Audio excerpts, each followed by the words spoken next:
Oxygen और दूसरा सब लोग बोल रहे हैं ना? ठीक है, कार्बन डाइऑक्साइड और CO2, ऑक्सीजन और O2,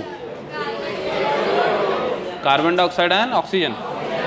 तो अगर ऑक्सीजन करना है तो 97 और 7%, 3% कैसा, 20 to 25% क्या और कैसा?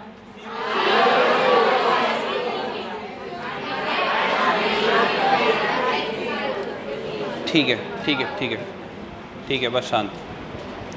ओके, याद हो गया? yes, sir। कितने लोग ऐसे हैं जब अब तक जितना चैप्टर पढ़ा है उतना बिना देखे याद है? हाथ ऊपर। ठीक है, 80%, गुड।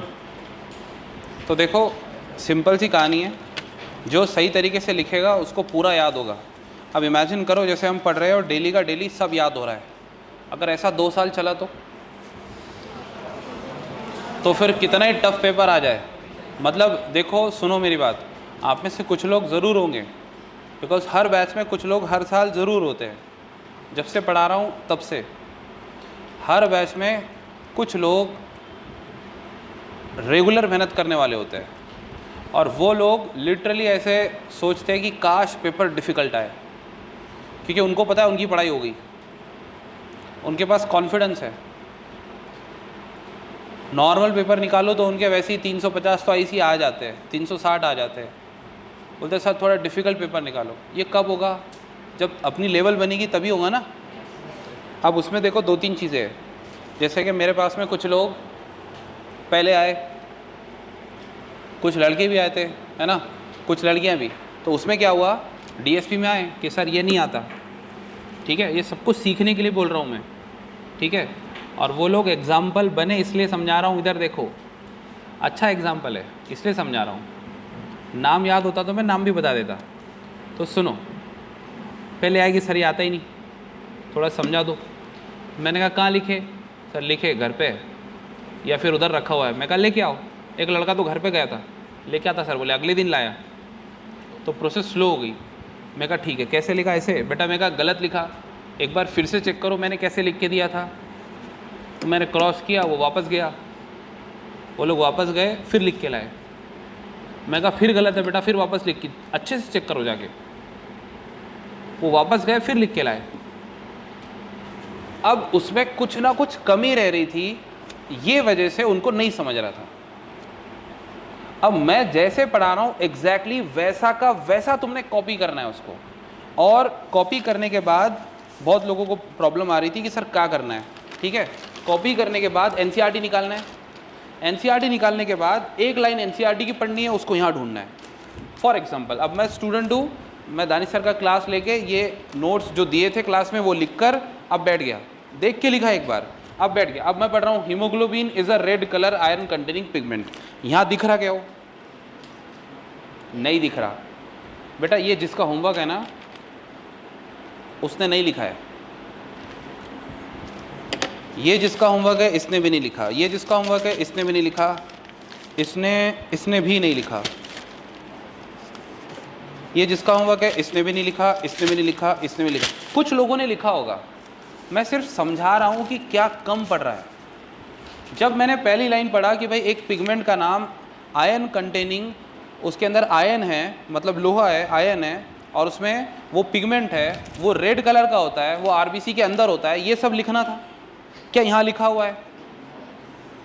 तो बेटा जब तुमने नहीं लिखे तो तुम्हें याद कैसे आएगा? कैसे पूरा कहानी पूरी कैसी क्लियर होगी? पॉसिबल ही नहीं है। अब तुम क्या सोचोगे, सर तुमने तो इतना ही लिख के दिए थे। तो भाई तुम्हारे लिए भी तो कुछ छोड़ूंगा ना। समझ में आ रहा है? तो ये जो छोटे मोटे चीज़ें जो छूट रही है, जो अपने नोट्स में नहीं है, मान लो मैंने लिख के दिया होता कि haemoglobin is a pigment, red colour pigment, तो तुम पढ़ रहे हैं यहाँ पे haemoglobin is a red colour ion containing, मैंने आयन तो लिखा ही नहीं। तो तुमने वहाँ पे आयन हाईलाइट करके लिखना है अपने नोट्स में। तुम्हें कुछ समझ में आ रहा है कैसे पढ़ना है? आगे पढ़ता हूँ। मतलब इसमें था NCERT में, लेकिन मेरे नोट्स में नहीं था, बिकॉज दानिश सर ने लिख के नहीं दिए थे। तो मैं खुद लिखूंगा या फिर लिखूंगी। समझ में आ रहा है सब लोगों को? दूसरी लाइन पढ़ते हैं। Oxygen can bind to the haemoglobin in a reversible manner, मतलब ऑक्सीजन बाइंड होता है। तो मैंने क्या यहाँ पे ऑक्सीजन और हीमोग्लोबिन लिखा है? मैंने नहीं लिखा, तो तुम भी नहीं लिखोगे? लिखोगे, रिवर्सिबल मैनर। फिर उसको ऑक्सी हीमोग्लोबिन बोलते हैं, क्या वो लिखा है? मैंने लिख के दिया था, इसने वो भी नहीं लिखा। लिखा लिखा लिखा, इधर है। Binding of oxygen with haemoglobin is primarily, ठीक है, related to the partial pressure of oxygen. कुछ समझ में आ रहा है? पक्की बात है? इतना समझे? अब ये जो भी कुछ था वो यहाँ दिख रहा है, तो मैं ये देख के खुश हो जाऊंगा, ठीक है भाई, मैंने जो लिखा वो एनसीईआरटी में है, मतलब इतना पढ़ लिया तो हो गया। लेकिन आगे जो पढ़ाया था वो तो लिखा ही नहीं है ना, तो क्या बात बनेगी? बोलो ना। तो अपने को तो 100% एक्यूरेसी के साथ आगे बढ़ना है ना, तो एक कमी चलेगी क्या? इसका मतलब तुम अगर अच्छे से इंस्ट्रक्शन फॉलो करो और प्रॉपर तरीके से लिखो, अच्छे से देख के एक एक चीज़, छोटी छोटी चीज़, छोटी छोटी डायग्राम, तो ऐसा हो ही नहीं सकता कि तुम्हें समझाना हो।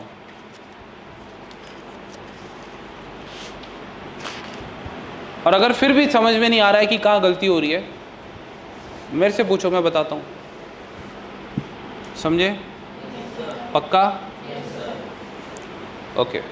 तो कल हमने पढ़े थे कि भाई अगर ऑक्सीजन ट्रांसपोर्ट करना है तो 97% आरबीसी लेके जाएगा और 3% डिजोल्व हो जाएगा।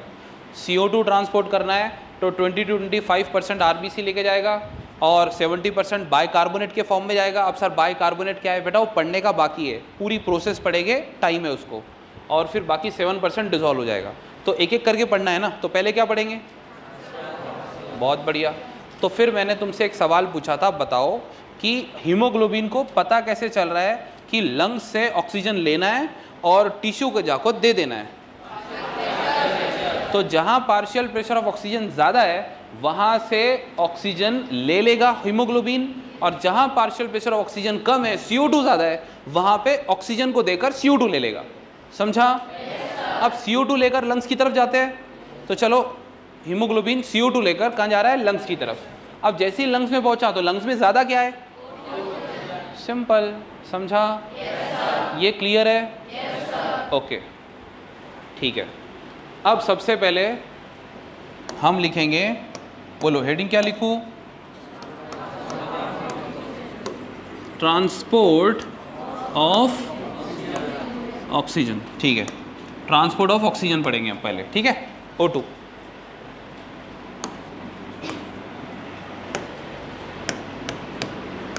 ठीक है, तो ट्रांसपोर्ट ऑफ ऑक्सीजन।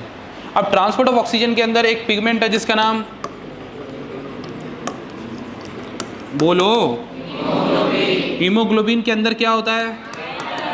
आयन होता है। अच्छा, और रेड कलर का रहता है ना, तो यहाँ लिखेंगे ना red colour, red colour, red colour का ion containing red colour pigment, red colour pigment किसके अंदर होता है? तो हीमोग्लोबिन को लेकर इतनी बातें याद रखनी है, सिंपल। ये याद नहीं रख सकते? बिल्कुल रख सकते हैं। अच्छा, हीमोग्लोबिन प्लस ऑक्सीजन, इसको क्या पढ़ेंगे? Oxy haemoglobin. इसको क्या पढ़ेंगे? अच्छा, अब ये जाके हीमोग्लोबिन प्लस ऑक्सीजन हो गया। इसमें और इसमें क्या फ़र्क है? ज़मीन आसमान का फ़र्क है भाई। ये होता है लंग्स में, कहाँ होता है? और ये कहाँ होता है? क्योंकि टिश्यू में, लंग्स में क्या हो रहा है? एसोसिएशन। लंग्स में क्या हो रहा है? एक मिनट, हीमोग्लोबिन ऑक्सीजन, ये क्या हुआ? ये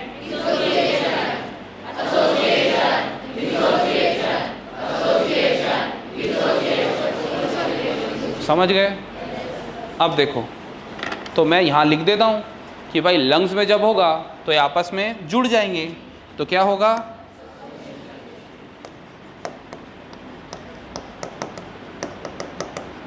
समझा? ओके।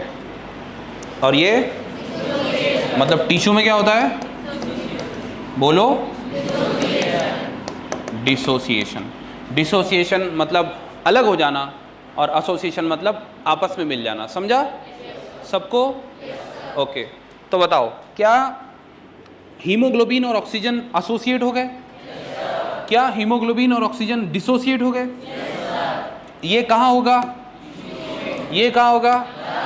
तुम्हें समझा? इसका मतलब ये जुड़ भी सकते हैं और टूट भी सकते हैं। ये रिवर्सिबल हो गया या इरिवर्सिबल?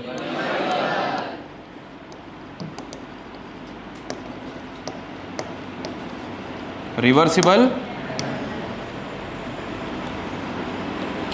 जर तुम्हाला हे समजलं असेल तर हात वरती करा। समझा? हाथ ऊपर करो जिनको समझा है तो। ठीक है, हाथ नीचे कर लो। अब बताओ, बहुत मुश्किल चीज़ है क्या? है ना बहुत आसान? पक्का? याद रहेगा? ओके। अब ये जो कंसेप्ट है ना, ये हम ग्राफ पे पढ़ते हैं। एनसीईआरटी ने ग्राफ दिया हुआ है। मैं फिर बोल रहा हूँ, हर एक चीज़ समझना है। अगर जहाँ पे तुम्हें ऐसा थोड़ा सा फील हुआ ना कि सर रट्टा मारना पड़ रहा है, इसका मतलब तुम्हें नहीं समझा।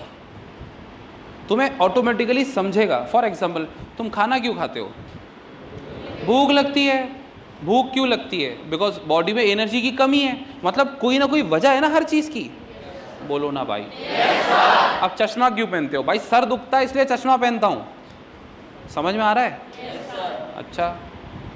पानी क्यों पीते हो? प्यास लग रही है इसलिए पानी पी रहा हूँ। इसको नोट्स बन के लिख लो। अब याद रखना पड़ेगा पानी क्यों पीना है। मेरी बात समझ में आ रही? तो लाइफ इतनी आसान है। पढ़ाई के अलावा बाकी सब चीज़ तुम बहुत लॉजिकल सोचते हो। कोई अगर हमसे बात कर रहा है और झूठ मूठ हंस के बात कर रहा है, हम समझ जाते हैं कुछ तो गड़बड़ है ना? बोलो ना। मतलब सामने वाला अगर हमें देख रहा है तो कौन से इंटेंशन से देख रहा है वो भी समझ जाते हैं बिना बोले। मतलब हम बहुत स्मार्ट है, इसमें तो कोई शक नहीं है।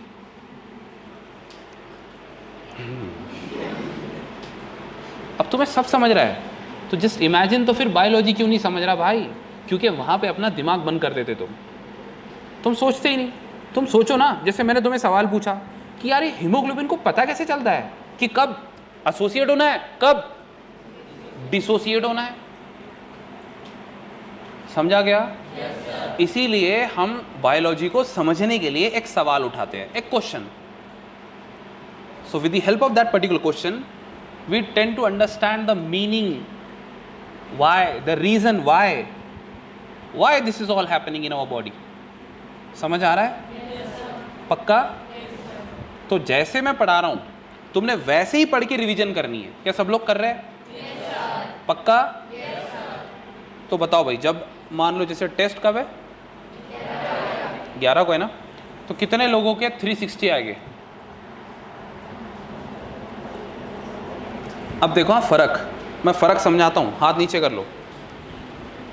360 आएंगे। ये हाथ ऊपर करने में कुछ लोग डर रहे थे।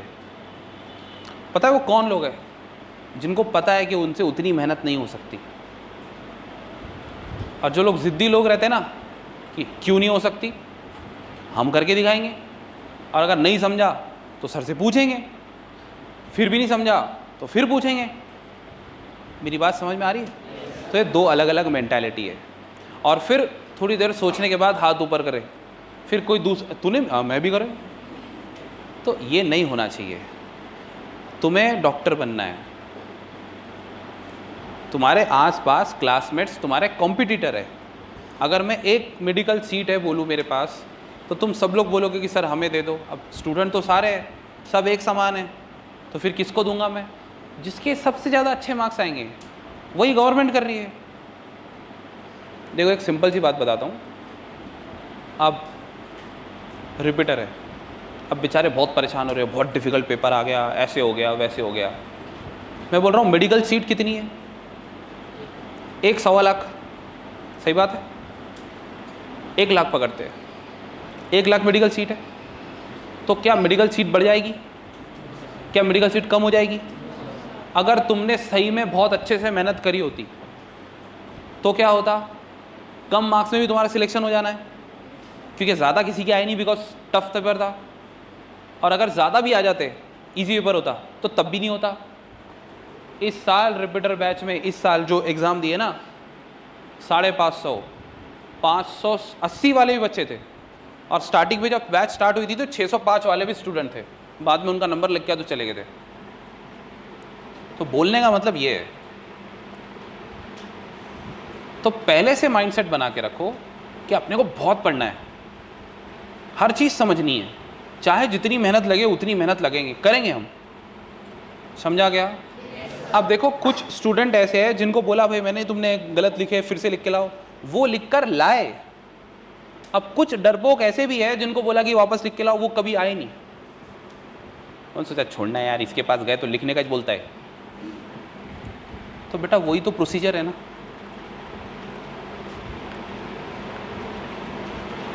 क्या तुम्हें समझ आ रहा है? Yes, sir. पक्का? Yes, sir. तो सही तरीके से लिख के पढ़ोगे ना? Yes, sir. गुड। आगे बढ़ूं?